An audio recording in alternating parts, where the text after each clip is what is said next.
امام احمد بن حرب رحمه الله فرمایي چې ما د رب العالمین 50 کاله عبادت وکړ، خو په دې کې چې د عبادت کوم لذت او حلاوت دی هغه ما پیدا نه کړ، تر دې چې ما د خلکو رضا کول پرې خودل. نو زه به دې باندې قادر شوم چې د حق وینا وکم. زما محترم ورونو، که چېرته موږ بل حالت ته وګورو، موږ په دغه حالت کې یو چې زموږ په عبادتونو کې خوند نشته دی، هغه کوم لذت چې په عبادت کې دی هغه ختم شوی دی. د عبادتونو یو قسمه په موږ باندې بوج ګرځېدلی دی. لکه یو مریض ته چې دی ته یو خوږ شی ورکا، خو که چېرته د هغې د خولې خوند خراب دی نو هغه نشي ذوق کولی، همیشه به په هغې باندې بد لګېږي. وجه دا ده چې د دې مرض د وجې نه د دې د خولې خوند خراب شوی دی. دغه شی چې دی هغه صحیح دی، دغه رنګ عبادتونه همغه عبادتونه دي، خو وجه څه ده؟ وجه دا ده چې زموږ زړونه مریضان شوي دي او د زړه د بیمارۍ چې ډېر زیات اسباب دي. یو د هغه اسبابونه محترم ورونو هغه ګناهونه او شهوت پرستي ده. کله چې انسان ګناهونه شروع کړي، په دې ګناهونو کې اخته شي او دا په خپلو خواهشاتو پسې روان شي، شهوتونو پسې روان شي، نو دې انسان د عبادت نه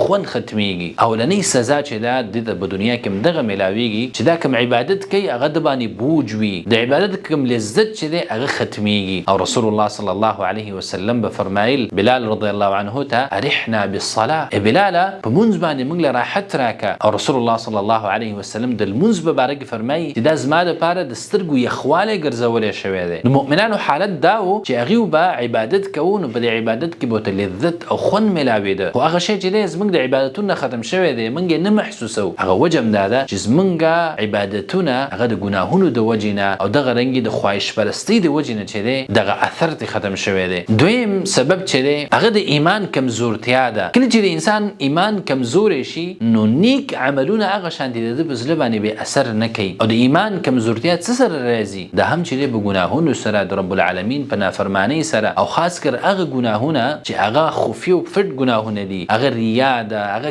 کبر دی، هغه د زړه بیماریانې دي، حسد دی، کینه ده، بغض دی. دا ټول هغه بیماریانې دي چې په دې سره د انسان زړه خرابېږي، د انسان ایمان کمزوری کېږي. او کله چې د انسان ایمان کمزوری شي او د ضعف درجې ته ورسېږي نو بیا په دې باندې چې دی د عبادت اثر هغه ختمیږي. دغه رنګې محترم ورونو غفلت او بې پروایي او د مرګ نه رایادول، دنیا پسې روانېدل او آخرت چې دی هېرول، بل رب هېرول، دا هغه اسباب دي چې دې په وجه باندې د انسان د عبادت نه هغه حلاوت او لذت ختمیږي.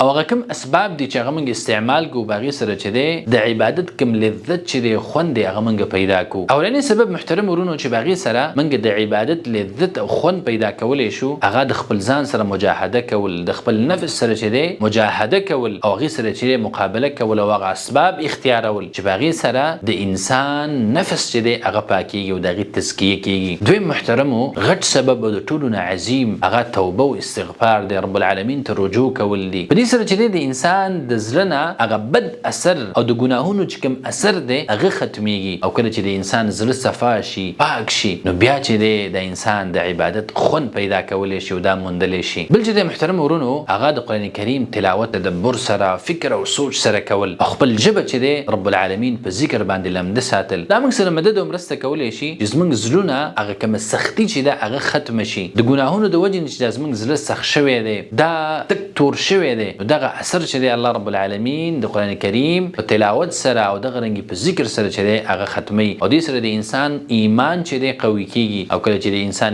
ایمان قوي شي نو د انسان چې دی بیا د عبادت لذت او خوند موندلی شي. دغه رنګې محترم ورونو بل سبب هغه د علم مجالسو د چې دی حاضرېدل. دې سره د انسان د ایمان تجدید راځي او د انسان چې دی آخرت طرف ته متوجه کېږي او خپل ځان سره چې دی فکرمندي پیدا کېږي، ایمان ورسره چې دی ډېرېږي. نو کله چې د انسان ایمان ډېر شي نو دا مدد او مرسته دې سره کولی شي چې د په عبادت کې بیرته پخوانی لذت او خوند راشي. او اخرنی سبب محترم ورونو هغه په خپل عبادت کې اخلاص پیدا کول او خپل ټول عبادتونه د رب العالمین دپاره ګرځول او د ریا نه او د ځان ښودنې نه، د نوم نه چې دی ځان ساتل.